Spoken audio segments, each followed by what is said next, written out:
Hello guys, ये है हमारी धरती जो अरबों सालों से कई भयावह घटनाओं से बचती आई है, जिसने इसे वो दुनिया बना दिया जिसमें हम आज रहते हैं। हमें हर साल कई नेचुरल डिजास्टर जैसी मुसीबतों का सामना करना पड़ता है, जैसे wild fire, cyclone, flood, earthquake etcetera etcetera. इंसान कहीं न कहीं इन सारी घटनाओं से खुद के अस्तित्व को बचाए रख पा रहा है। अब इन सारी चीजों को देखकर बार बार एक ही सवाल जो दिमाग में चलता है वो है मास एक्सटिंक्शन। और अगर गौर किया जाए तो अभी तक जितने भी मास एक्सटिंक्शन हुए हैं वो सारे नेचुरल थे। तो क्या फिर से मास एक्सटिंक्शन का वक्त आ गया है, या फिर कोई ऐसी विनाशकारी घटना होगी जिससे वो अंतरिक्ष में तैरती हुई इस चट्टान को खत्म कर देगी और मानव सभ्यता का पूरी तरह से विनाश कर देगी। गाइस, वैसे तो पृथ्वी के विनाश के संभावनाओं की लिस्ट काफी लंबी है, पर हमने इस लिस्ट में सिर्फ 5 ऐसी घटनाओं को लिया है जिससे पृथ्वी का दी एंड हो सकता है। गाइस, पृथ्वी एक से अधिक सर्वनाशकारी घटनाओं से गुजरी है, चाहे वो पेंजिया का टूटना हो या फिर डायनासोर को खत्म करने वाले एस्टेरॉयड। इन घटनाओं ने हमारे ग्रह के भूगोल को ही बदल कर रख दिया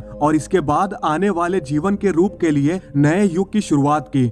पर हमारे ग्रह के भविष्य में कहीं न कहीं एक विलुप्त होने की घटना इतनी विनाशकारी है कि ये न केवल पूरी मानव सभ्यता बल्कि पृथ्वी को भी नष्ट कर सकती है और कुछ ही समय में हमारी दुनिया को धूल में मिला सकती है। तो गाइस, पृथ्वी कैसे पूरी तरह से नष्ट हो सकती है? क्या कोई दूसरा तारा हमारे सौर मंडल में घुसकर हमारे ग्रह को भून सकता है, या फिर धरती के पास घूमते एस्टेरॉयड्स या मीटियोरॉयड्स का हमसे टकराना हमें उस मोड़ पर खींच लाएगा जिससे हमारी ही नहीं बल्कि पृथ्वी का भी विनाश हो जाएगा? और एस्टेरॉयड्स और मीटियोरॉयड्स के अलावा आखिर कौन सी ऐसी घटनाएं हो सकती हैं जिससे हमारी धरती खत्म हो सकती है?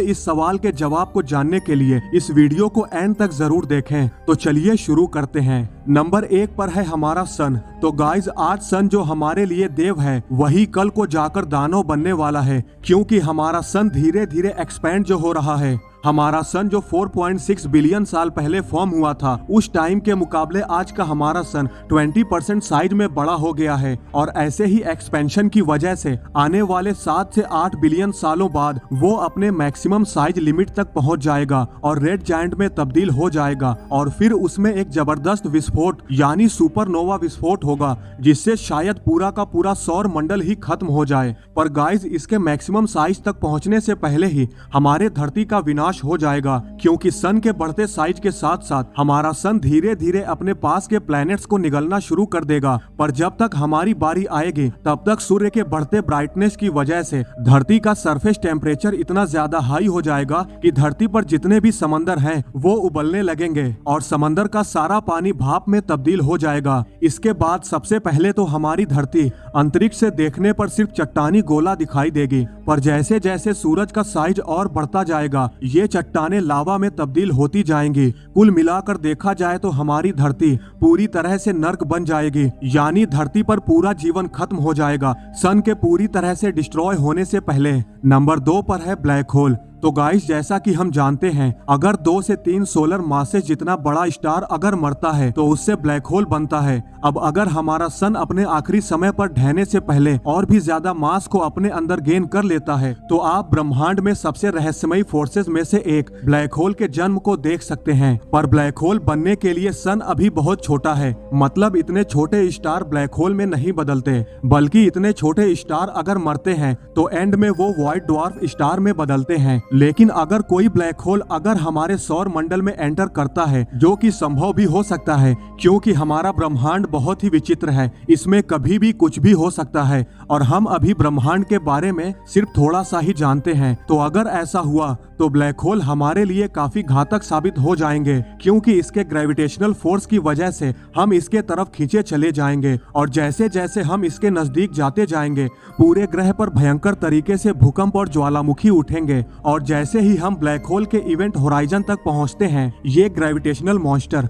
इस दुनिया को रबर बैंड की तरह फैला सकता है। और अगर पृथ्वी ब्लैक होल के बहुत पास आ जाती है तो ब्लैक होल के सबसे नजदीक वाला हिस्सा उसकी तरफ खींचने लगेगा, हमारा एटमॉस्फेयर खाली होना शुरू हो जाएगा और फिर पृथ्वी के विशाल टुकड़े अलग अलग हो जाएंगे। फिर ब्लैक होल उन सभी सबस्टेंस को नूडल की तरह चूसना शुरू कर देगा और हमारे प्लेनेट के हर हिस्से को परमाणुओं की एक स्ट्रिंग में फैलाया जाएगा और उस भूखे ब्लैक होल द्वारा खा लिया जाएगा।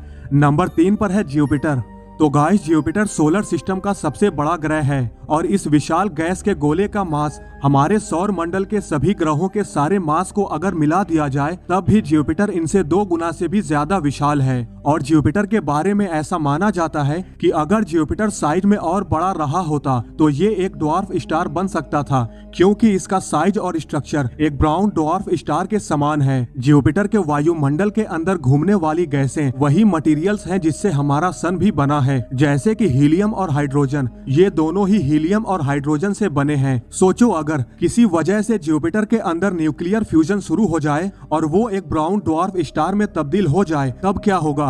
तो गाइज अब चूंकि ये तारा सौर मंडल के सभी ग्रहों के ठीक बीच में होगा और सौर मंडल में 2 तारों की मौजूदगी की वजह से सभी ऑब्जेक्ट अपनी कक्षाओं से भटक जाएंगे और पृथ्वी या तो उस नए तारे के करीब जा सकती है और पूर्व ग्रह से आने वाली गर्मी की वजह से झुलस सकती है, या फिर इससे भी बदतर इन दोनों तारों का ग्रेविटेशनल फोर्स हमें सौर मंडल से बाहर निकालकर फेंक सकता है। अंतरिक्ष में एक नए घर की तलाश में अंतहीन रूप से इस अनंत ब्रह्मांड में घूमते हुए हमें गर्म रखने के लिए सूर्य की गर्मी के बिना पृथ्वी की सतह बर्फ की मोटी चादर से ढक जाएगी, जिससे हमारे ग्रह पर सभी जीवन का विनाश हो जाएगा और हमारी धरती अंतरिक्ष की गहराइयों में स्नोबॉल बन के घूमती रहेगी। नंबर 4 पर है वॉल्केनिक इरप्शन। तो गाइज अगर करंट टाइम में देखा जाए तो हमारी इस दुनिया में 20+ एक्टिव वॉल्केनोज फूट रहे हैं जो एटमॉस्फेयर में गैस और राख को उगल रहे हैं। लेकिन सोचो अगर ये सभी एक्टिव वॉल्केनोज एक साथ फट गए तो इनके फटने से इसका नतीजा क्या ही होगा। और हो सकता है इनके फटने से बाकी के जो सोए हुए वॉल्केनोज हैं, जो कि लगभग 1432 इनएक्टिव सैटेलाइट वॉल्केनोज हैं, उन्हें भी एक्टिवेट कर सकते हैं। और अगर फ्यूचर में ऐसा हुआ तो आप इनके राख और गर्मी से बच नहीं पाएंगे।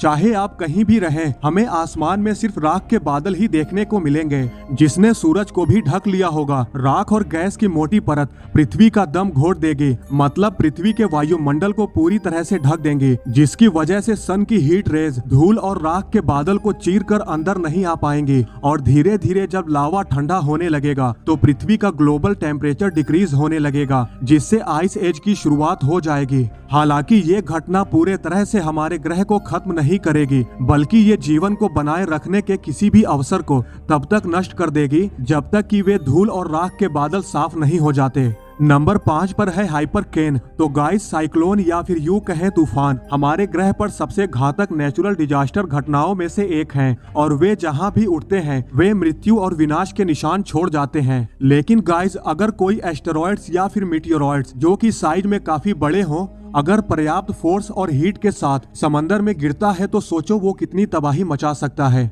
इसके तबाही का मंजर हमारे डायनासोर के इतिहास से कहीं गुना घातक हो सकता है। जैसे आज से 66 मिलियन साल पहले एक एस्टेरॉयड अर्थ की सरफेस से आकर टकराया था, जिसके कोलिजन का नतीजा था 5th मास एक्सटिंक्शन। इस कोलिजन से अर्थ पर मौजूद 80% से भी ज्यादा प्रजातियों का विनाश हो गया था। तो गाइस सोचो डायनासोर को खत्म करने वाले एस्टेरॉयड से भी बड़ा एस्टेरॉयड अगर समंदर की गहराइयों में आकर गिरेगा तो ये एक बड़ा समुद्री तूफान खड़ा कर सकता है जो हाइपरकेन के रूप में जाना जाता है, जिससे हवाएं ध्वनि की रफ्तार से चलने लगेंगी और हवाएं 25 माइल की ऊंचाइयों तक पहुंच जाएंगी। ये तेज हवाएं पानी और एरोसोल्स को स्ट्रेटोस्फियर में ले जाएंगी, जिससे ओजोन लेयर नष्ट हो जाएगी। इसलिए भले ही तूफान आपको अंतरिक्ष में उड़ाकर न ले जाए, पर ओजोन लेयर के न होने से आप पृथ्वी की सतह पर रेडिएशन से भून सकते हैं। तो गाइज ये थी वो 5 भयानक वजह जिससे हमारी धरती आने वाले भविष्य में खत्म हो सकती है। तो गाइज आज के लिए बस इतना ही। आई होप आपको ये वीडियो जरूर पसंद आई होगी। अगर आपको ये वीडियो पसंद आई है तो लाइक और शेयर करना न भूलें और ऐसी ही अमेजिंग वीडियो देखने के लिए हमारे चैनल को सब्सक्राइब करना न भूलें।